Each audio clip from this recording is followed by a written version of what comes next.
Welcome to MadLit Musings, the podcast where you get to eavesdrop on your favorite authors without getting caught.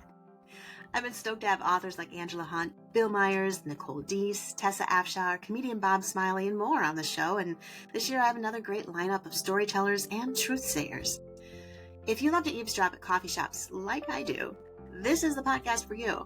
It's where we get real, we get tough, we laugh, and we might even cry. It's where we meet authors on a different level, where every story and podcast episode has its own heartbeat. So hang out with me today. I'm Jaime Jo Wright, your host at MadLit Musings. This is your podcast for real chats with real authors about real life. Today's episode was brought to you by Baker Publishing Group, with Ravel and Bethany House Publishing as divisions. We're super excited to be sponsored by Baker Publishing Group and to bring you their fabulous authors and their fabulous lineup for 2025. Be sure to check them out at bakerpublishinggroup.com and also check out their online bookstore at bakerbookhouse.com. Hi, everyone. It is Jaime Jo Wright here at MadLit Musings, and I have back with me Melody Carlson, who I absolutely love every time you come on, Melody. It's fun talking with you. It's really fun chatting with you too. But today we're going to talk about your new book, which is called Welcome to the Honeybee and Bee. And this is coming on the heels of a tough season in your life. And I want to be careful and sensitive, so maybe I'll let you share just a little bit and how it ties into the book. Yeah. Well, when I wrote The Honeybee and Bee, my husband had been diagnosed for about a year, I think. Trying to remember. Okay. And with FTD. And FTD is frontal temporal dementia. Mhm. And I had to explain it to a lot of people what it is. I mean, I didn't know what it was either. Right. As I researched, I found out, Bruce Willis had it. And, But what is it? It's a form of frontal temporal dementia. Right. That just is very fast, aggressive, and it's a horrible disease. Yeah. And you get tired of explaining things. And I've done this with other ailments in our family that I've used books. Write a novel, and so I based the character CT that's in this book on my husband loosely. They're not, they're people who know him can see what is similar and Right.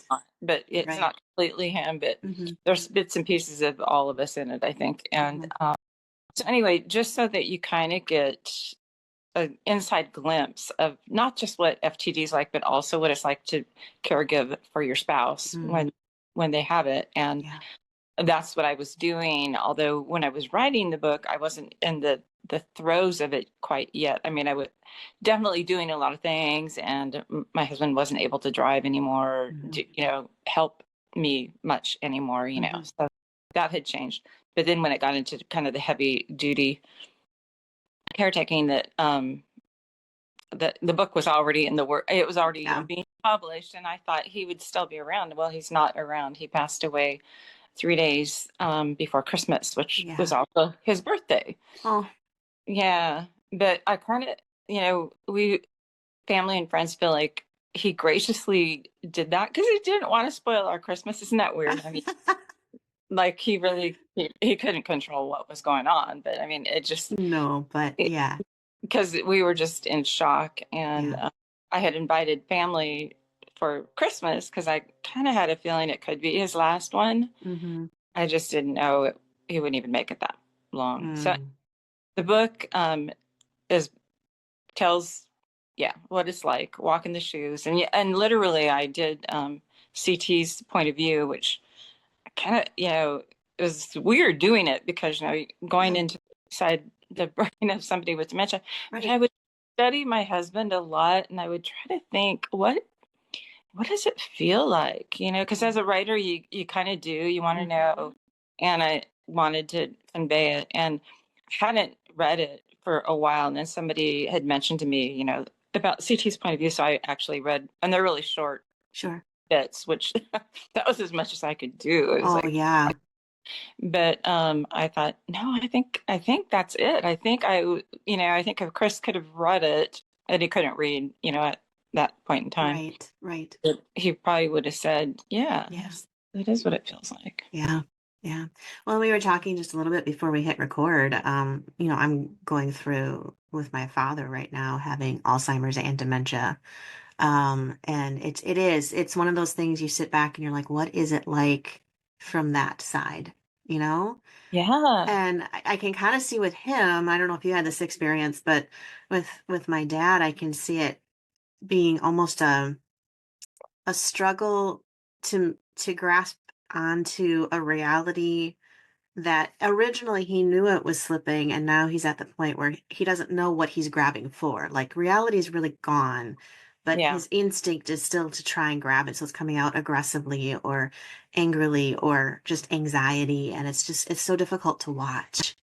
It is. And, I read everything I could find that seemed relevant Hmm. on the whole dementia thing. And it's so confusing. I mean, it's confusing Yeah, to them. It's confusing to the people around them too. right. And like one of the things I read that was like, aha, is, you always hear about dementia patient or what Hmm. victims, whatever we Right. want, Yep. Hmm. um, running away. Yes. And I read a thing where it said, no, they're not running away, they're running to. They're trying to find that whatever it Uh, is to it because they right. think they can, yeah, They get can it. connect, Yeah, reconnect. Yeah. there's that Hmm. longing deep in them, and they can't even verbalize what it is Hmm. because I don't know about your dad's verbal skills, but my husband's just really deteriorated Okay. quickly.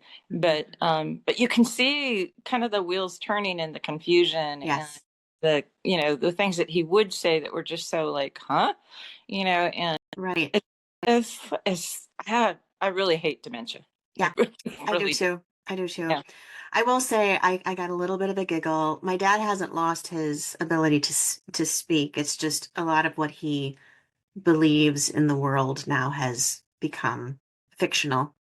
yeah. And I got a little giggle the other day. I went in and he was smiling and he was all proud. I'm like, "What happened, Dad?" I said, "What's going on?" He goes, and he holds up one of my books and he goes, "You and this publishing company, Bethany House Publishers and Baker," he said, "I can't believe what you have started from the ground up, and now you own this publishing house." And I was like, "Oh my, oh, okay. Oh, well, And you yes, got to just go I with it. did. I was, thank you, Daddy. Yes, it's been a long, hard road." And then I'm like emailing my editor, "If you ever hear anything about me claiming to ownership to a publishing company, it's not true."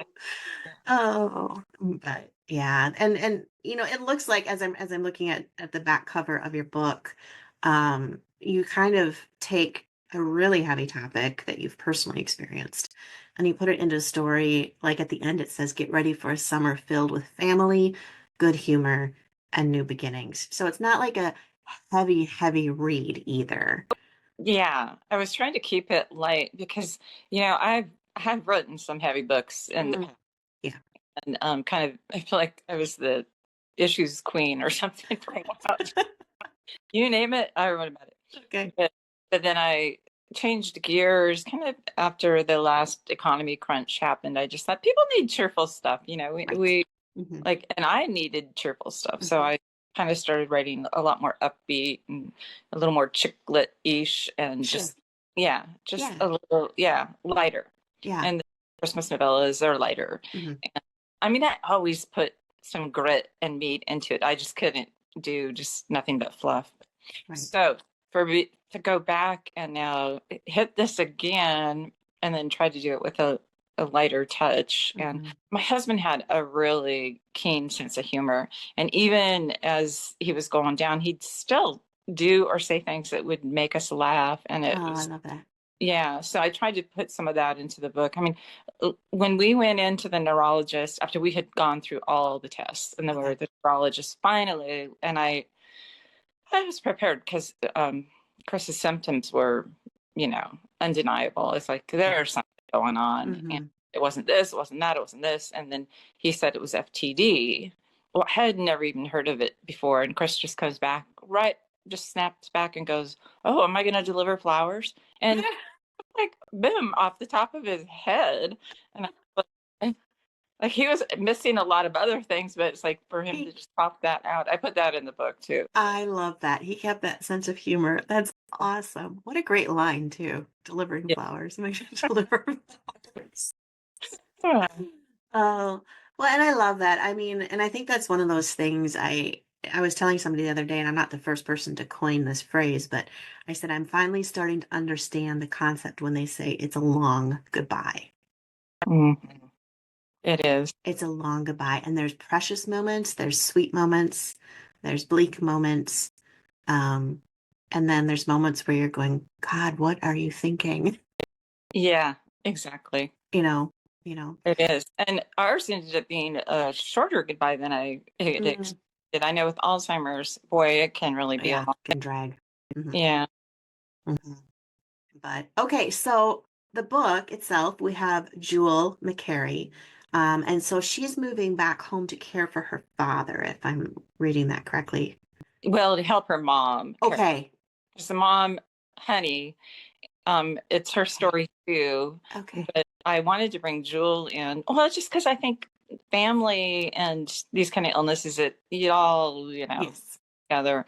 And then of course I gave Jewel a kind of an ornery sweet teenage daughter. I mean, That's accurate. I have one. teenage girls are like that anyway, like They're horrible. I mean, I love my daughter, don't get me wrong, but there oh, are some days where I'm like, like 13, 14, those are hard yes. years. So yeah, dragged her from California up to Oregon on their little farm that they've kind of sold off part of the farm, which is a kind of a bone of contention for CT because he doesn't quite remember why, how that happened, and it's just wrong and it shouldn't have happened, Sure. and it was actually Honey was the one who had inherited the farm through her family, so I think she was more. I don't know. I can't remember. It was a mixed up mess, kind of like Sure. life gets when you're dealing with some dysfunction and Right. memory issues. But anyway, so he just has an axe to grind with the neighbors that bought off the land, and Right. they're the sweetest neighbors that they could have. But CT thinks they're the devil in disguise, and he's just like creating havoc. But the neighbors become really good friends with Jewel, and kind of a little love interest there, maybe. Not Ooh. gonna spoilers, but so Jewel ends up coming home and she just wants to lighten the load for mom, and her daughter's helping too. And CT's a beekeeper. That's Okay. his big love. When he kind of eased out of farming because he couldn't do the machinery and everything, but he just loves the bees, and he finds the buzz that they make to be really soothing. And I've heard of people that are feel like that. Yeah. And so the granddaughter kind of gets into that with him and likes beekeeping, and then Jewel knows their finances are all just a mess, and she suggests to turn the old farmhouse into a B&B, and and then he names it the Honey B&B, like B. He goes B as in buzz buzz bee. He wanted it Honey bees. Yep. And so Jill starts working on that, but before the B&B, she uses all of she sold the gallery, so everything she got out of the gallery she uses to put kind of a hardship modular home on the property that the parents can live. That's small and easy for her mom because their old house had stairs and just things that were not good for CT. So she kind of gets involved in that, and so you're getting this glimpse into these people's kind of fractured lives, and they bring all their baggage with them, and create a little more along the way, and yeah. Isn't that how a family works? You know? Yeah, I know, and something like this, well, it can bring you together. It could also drive people apart. I've heard that, but I wanted it to bring them together, and it does. But it's just not an easy road. No. Yeah. No, it's not at all.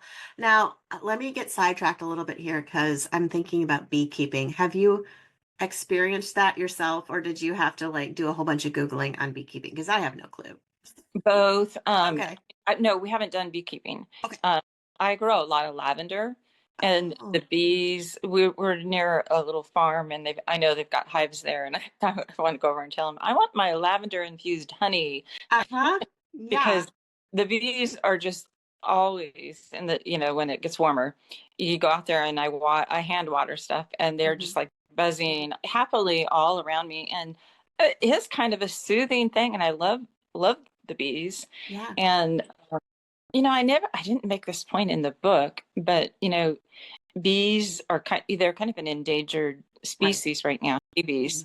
And as was CT, he's an endangered species. I never really made that connection, but I'm sure he was aware of that as a farmer, and probably initially got the hives to help the bee population. But then I also have a nephew by marriage is a big into beekeeping and has I don't even know how many hundred hives. And my niece, his wife, has told me a lot about that, and it's kind of fascinating. Really.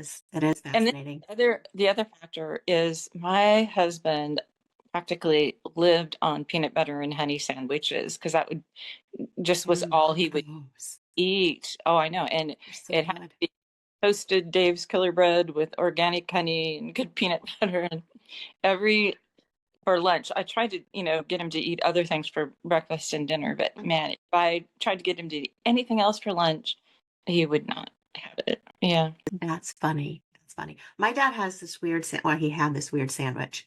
And it was peanut butter and honey, but then he would add raisins to it. Oh, that sounds kind of good. Well, it gets worse. And then he would add my mom's sweet pickles.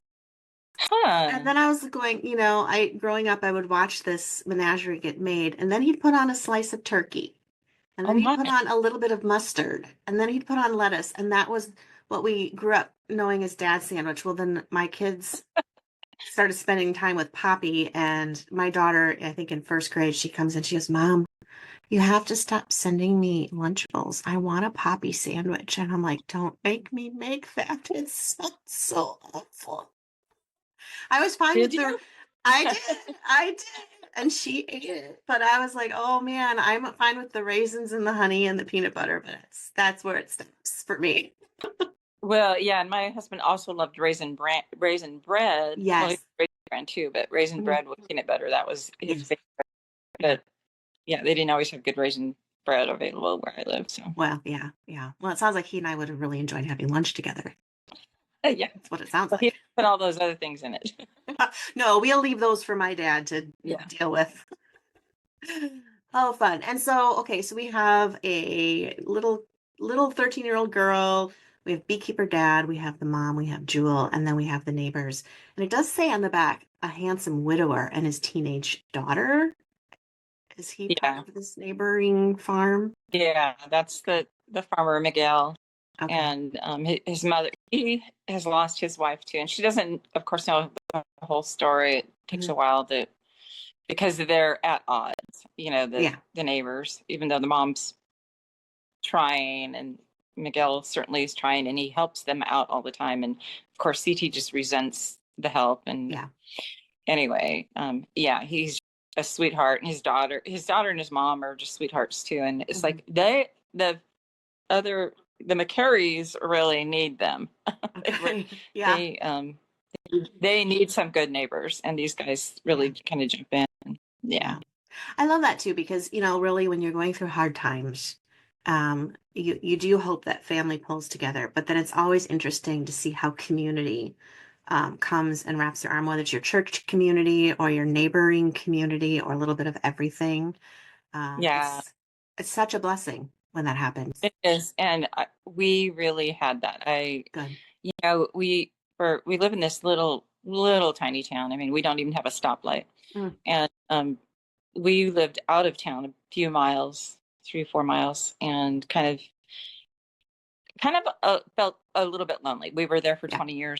Finally, I just thought, we need to move into town. And I don't even know, I think it was a God nudge, because so we picked up and moved into town. It wasn't easy. And then we ended up building a house right next to the house we bought, which is a long story, but we started building at the beginning of COVID. Okay. And my husband also started showing symptoms while we were in the middle of building, and we do it ourselves. I mean, we Okay. hire people too, but I mean, I was the contractor on it to, Okay. keep track of everything. And Yep. he actually, he was once just a wonderful craftsman builder, but losing it as we're doing it. So anyway, we're in town, and even though it's COVID, I think because we were building, we were connecting with our neighbors and just kept connecting and got more involved in the rodeo association and the historic society and church and so when the hard times came, I was astounded at the things that would just show up at my door. I mean, food or flowers or just a dozen eggs from down the street from our chickens. Just, yeah. And it's like I'm so thankful that we moved into town and that we got the community, and I still have them, and they've been just really wonderful to me. So yeah, you need that. And yeah. It's huge. And I spend time watching the news and watching this, and everybody's fighting, everybody's mad, and then you get in these hometown situations, and all of a sudden, what you want in fellowship and people and kindness and that sacrificial love, it starts to come out, because I think people relate, because we all have those dark days that we go through, and we need that support. Can't stand alone. Yeah, I know. It's like I want the happy news. It's like they need to have small town news stories, that would lift people up instead of "we hate you." I remember during COVID there was and I'm trying to remember his name. It should be right on the tip of my tongue. He played in The Office. But he called it Some Good News, and he did a YouTube channel the whole time through COVID. And that's all he would do, is find good news of like was it Rain? Was it? No, it was the guy who played Jim. Why I can't think about his name is ridiculous. He's married to Emily Blunt, and he plays Jack Ryan. And I'm everywhere but his actual name. Well, it's funny because Rain, I think it's Wilson, lives in our town. Oh, really? So, okay. I've heard he's a really nice guy. He was on The Office too. Yeah. He I follow him on Twitter, and sometimes I'm like, oh, that's a really cool thing to say. I like that. He seems like he's got a neat personality. Not at all like Dwight. That's probably good. I think his wife appreciates that. I would assume she probably does. Oh, fun. Well, this book, also the cover's delightful. It's called Welcome to the Honey B&B by Melody Carlson. There it is. I love it. It's so pretty. I love yellow too. Yeah. And the bees. Yes. Yep. And this comes out in March. So we are right on the cusp of release. March 4th, actually. March 4th. Okay. So it's really March fast. 4th on March 4th. That's a good dude. That is it. That is a good one. Yes. So anybody who wants to March 4th and get your copy, you can get it from Baker Bookhouse and Amazon and pretty much anywhere books are sold. And you can follow Melody on your website, right? You have a newsletter and everything people can sign up for? Yeah. My website is under construction right now. Gotcha. But people can email. I don't know if anybody will remember, but it's just Melody Carlson Books at Gmail, and then I can put you on the newsletter from email. Yeah. I'm old fashioned. I mean, hey, you know what? My website was so old. I think it was one of the original websites. It was a mess. Yeah. Well, it's hard to keep up with everything. And everything changes so fast with technology too. That's just when you've got it done, then it's outdated and you're like, shucks, need to start again. I know. Like, why does that happen? I actually write on what I call it the dining computer. It's so old. It's like, I think it might be 25 years old. I don't even know. Oh my goodness. It's very, and I just keep it offline. Yeah. And have an old Word program that I love, and hey, it does the job. I mean, it works. Yeah. Well, I know it's way better than my laptop, I have to say. Yeah. I remember years and years ago when I was in middle school, it was right before you was really starting to have personal computers, and my dad pulled out the electric typewriter. And I think I wrote my first book on the electric typewriter, which was really I did. frustrating if you had errors. Well, and mine, I don't know if yours was like this, but mine had a memory of, I think, 1,000 words maybe. Oh, And that was more than that. you just keep, it had this little electronic, Yep. you could see that, the sentence would just fly by. You could only Right. see like Right. 5 words or something. Keep going, and then you'd hit print. Yep. And then the keys And would it would print out. I was like, and that was it. I mean, Yeah. then that was all. I know. It wouldn't do it, and it wouldn't. Oh my goodness. No, Yeah. no. I was trying to explain typewriters to my kids the other day, and they're like, "Why would you use one of those, Mom?" And I'm like, "That's the only option we had." Yeah. Oh, I have a really old one. I mean, that was my grandparents. One of okay. those old Yeah. in my office that I actually, as a little girl, typed out little stories on it. Oh, I love that. I love it. Yeah. I love it. It's so nostalgic. So that's great. Yeah. Well, Melody, thank you for being on the podcast and sharing your heart with the readers. I know there's going to be a lot of people that relate, and we'll be continuing to pray for you and your life as it moves forward, and rejoice in the homegoing of your husband, even though that's always a bittersweet thing. Yeah. Yeah. And I just feel like dementia and FTD and all of those, if a person doesn't have somebody in their life yet, they probably will before it's over. Yeah. Yep. It's just I on agree. the. Yeah. It is. It's something that's just, it's going to affect everybody at some point, friend or family or Yeah. yourself, So, well, we move forward, and we look forward to reading this book when it hits the shelves on March 4th. And maybe you'll get some of that lavender infused honey this year. Yeah. I hope so. I hope so too. Well, thanks for being with us today, Melody. Thanks, Jamie Joe. And that's a wrap for today here at MadLit Musings. I hope you join us again.